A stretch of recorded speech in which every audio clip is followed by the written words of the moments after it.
What is good, guys? Welcome to another video. It's your boy Jack, and today we're gonna be doing this channel's first ever vlog. We're gonna be doing that today. I'm not sure if I want to do any more of these in the future, but we'll see how this one goes. I've also never done a vlog before, so if it looks a little jank, that's my fault because I've never filmed one of these before. And we'll just film as it goes. Like, honestly, I think this is kind of boring, but like, all I'm doing today is like watching a Muay Thai fight. I've never actually been to like a live fight, so this is gonna be pretty interesting, and I kind of just wanted to film it and show you guys. The first thing I need to do right now is obviously eat something because I literally just woke up and changed, so I'm gonna be heading to the station, but I'm gonna have to cycle there because the station is close enough that I don't have to take a bus, but it's also far enough that I can't walk, and I don't want to run there, so I'm just gonna take my bike there and go eat something. Dude, the sky looks so fucking gray. I swear to God, if it rains while I'm cycling to the station, I'm actually gonna throw hands at Mother Nature. 2 hours later.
I didn't get to mention this earlier, but on the way here, there was not a single taxi in sight. So I basically had to Google Maps it, and I walked like 40 minutes just to get to the stadium. And now that I'm leaving, there's also not a single taxi out here. So I'm probably gonna have to walk it back as well. You can like literally just see around me. There's literally just nothing but a bunch of factories near me. I think I kind of walked past like a forest on the way here too.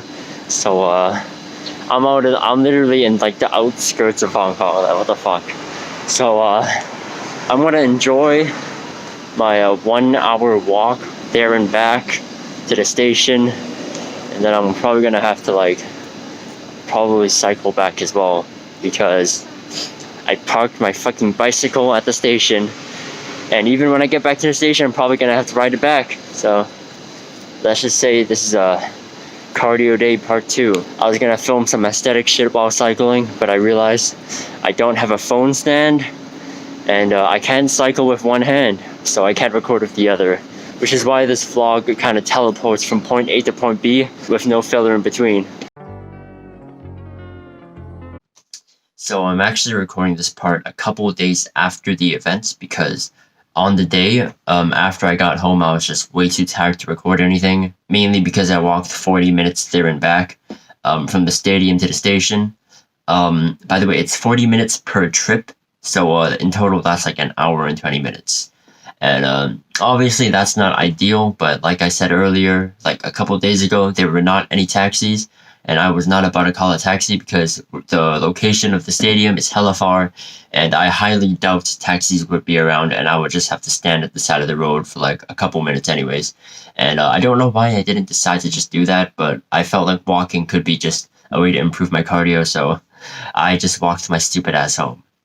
So there are a couple last things I want to talk about that I didn't get to film on the day because I don't think I was allowed to film that. So basically, let's just get right into it. So before the entire event started, I actually arrived earlier. So before this entire event started, I actually got to go behind the scenes and go into the waiting area. And it's not really like the conventional like boxing film type stuff where you have your own rooms. It's kind of like, it was sort of like one big ass room, and all the fighters were just chilling there, and each team just sat in this little area inside the giant ass room, and that's where they did their warm-ups, that's where they wrapped their hands, and that's where they just chilled. There were also these like changing stations, which are a little flimsy because they weren't actually changing rooms. They were kind of just these like tents that you could go into and change, and I'm not sure how I feel about that, but that's how the fighters change for their fights. Aside from the waiting area, there was also something I really want to mention. And this is something I think is only like specific to Muay Thai. But before their fights, a lot of Muay Thai fighters have this like oiling thing where they have this like Thai oil where they rub on themselves before... Shit, sorry, my rice just finished cooking, so I'm gonna have to do that later. But anyways, they have this oiling thing where each fighter covers themselves in like this oil that's kind of like I don't want to say it's like alcohol-y, but like when you rub it on your hand, it's like hot. So that's kind of like their way of like getting ready for the fights.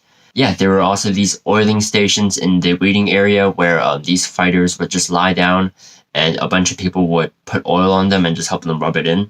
So this is where something pretty interesting happened, and it's that one of the oiling stations didn't have enough people.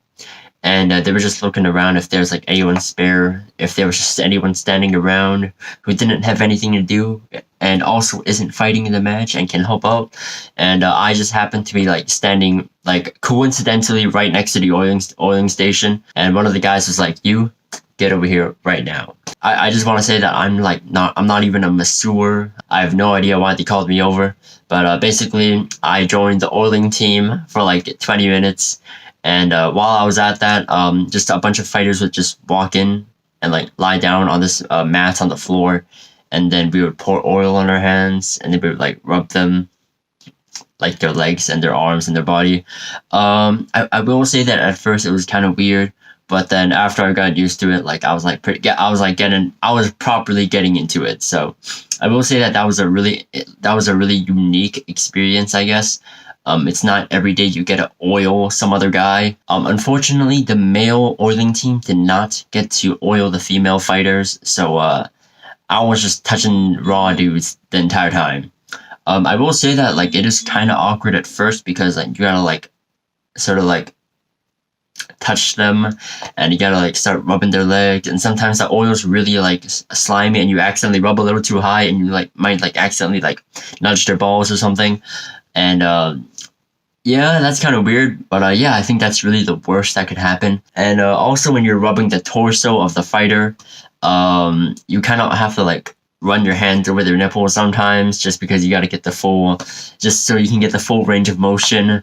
But that's really the worst that can happen. So yeah, cool experience. And suffice to say, my hands were feeling kind of hot afterwards because I don't know, like the oil just feels really hot on your hands after you apply it.